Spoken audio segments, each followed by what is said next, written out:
नमस्कार दर्शकों। पति पत्नी को रात में कितने समय शरीरी संभोग करना चाहिए? कुछ जोड़े संध्या होते ही रोमांस के मूड में आ जाते हैं, तो कुछ रात के खास पलों में अपने समय का आनंद लेते हैं। वहीं कुछ सुबह की ताजगी में अपने रिश्ते को और मजबूत करते हैं। लेकिन सवाल यह है कि आखिर सही समय और सही तरीका क्या है? दर्शकों, आज हम आपको बताएंगे कि पति पत्नी को रात में कितने समय तक शारीरिक संबंध स्थापित करना चाहिए, और साथ ही हम यह भी बताएंगे कि यदि कोई पुरुष रात में अपनी पत्नी के एक विशेष अंग को देख लेता है तो उसके जीवन के सभी संकट दूर हो सकते हैं।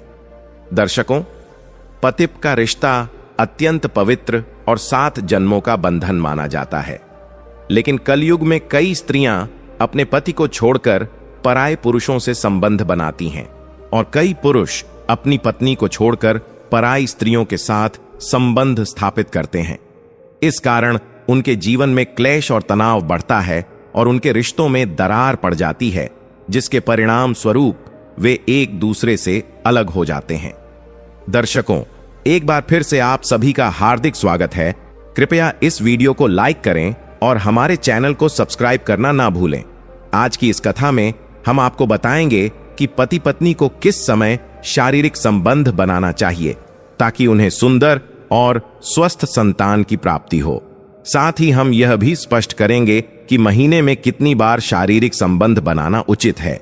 इसके अलावा हम यह भी बताएंगे कि शादी से पहले शारीरिक संबंध बनाना पुण्य है या पाप, क्योंकि कलयुग में कई लोग शादी से पहले ही इस तरह के संबंध बना लेते हैं।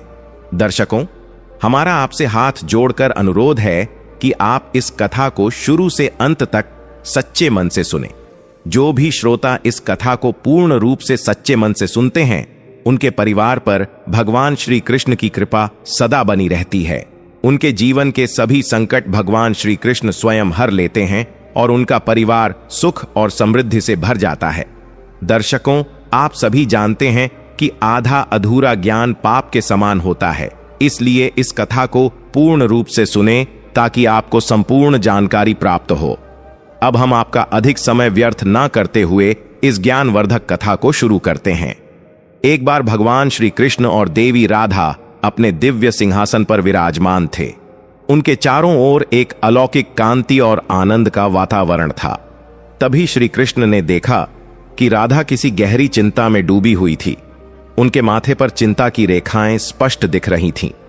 कुछ क्षणों के बाद श्री कृष्ण ने राधा से पूछा, हे राधे, आज आप किसी गहरी चिंता में डूबी प्रतीत हो रही हैं। आपका मन इतना व्याकुल क्यों है? कृपया इसका कारण बताइए। राधा ने कुछ पल रुककर गहरी सांस लेते हुए कहा, हे प्रभु, मेरे मन में एक प्रश्न ने विकराल रूप धारण कर लिया है। मैं दिन रात इस प्रश्न के बारे में सोच रही हूं, पर इसका समाधान मुझे नहीं मिल रहा। यही कारण है कि मैं इतनी चिंतित हूं। श्री कृष्ण ने अपनी मधुर मुस्कान के साथ कहा, हे राधे, तुम मेरे हृदय की धड़कन हो। तुम्हारा कोई भी प्रश्न मेरे लिए महत्वपूर्ण है। निश्चिंत होकर अपना प्रश्न पूछो, मैं तुम्हें अवश्य इसका उत्तर दूंगा। राधा ने सिर झुकाकर कहा, हे प्रभु, मेरा प्रश्न यह है कि कलयुग में पतिप को रात में कितने समय तक शारीरिक संबंध बनाना चाहिए, और यदि कोई पुरुष अपनी पत्नी के किसी विशेष अंग को देख लेता है तो क्या वह सचमुच उसके जीवन के सभी संकटों को दूर कर सकता है? श्री कृष्ण ने गंभीर स्वर में किंतु अपनी मधुर मुस्कान को बनाए रखते हुए कहा, हे राधे, तुम्हारा प्रश्न अत्यंत गहन और महत्वपूर्ण है। मैं तुम्हें इस प्रश्न का उत्तर एक अत्यंत प्रेरणादायक और ज्ञानवर्धक कथा के माध्यम से दूंगा, किंतु तुम्हें इस कथा को शुरू से अंत तक सच्चे मन से सुनना होगा। क्या तुम इसके लिए तैयार हो? राधा ने उत्साह और श्रद्धा के साथ कहा, हे प्रभु, मैं आपको वचन देती हूं कि मैं इस कथा को पूर्ण रूप से सच्चे मन से सुनूंगी। कृपया कथा शुरू कीजिए। तब श्री कृष्ण ने अपनी मधुर वाणी में कथा शुरू की। काशीपुर नामक एक प्राचीन नगर में एक व्यापारी रहता था जिसका नाम शिवदास था। वह एक साधारण और मेहनती व्यक्ति था, किंतु उसका व्यापार कुछ समय से ठप हो गया था।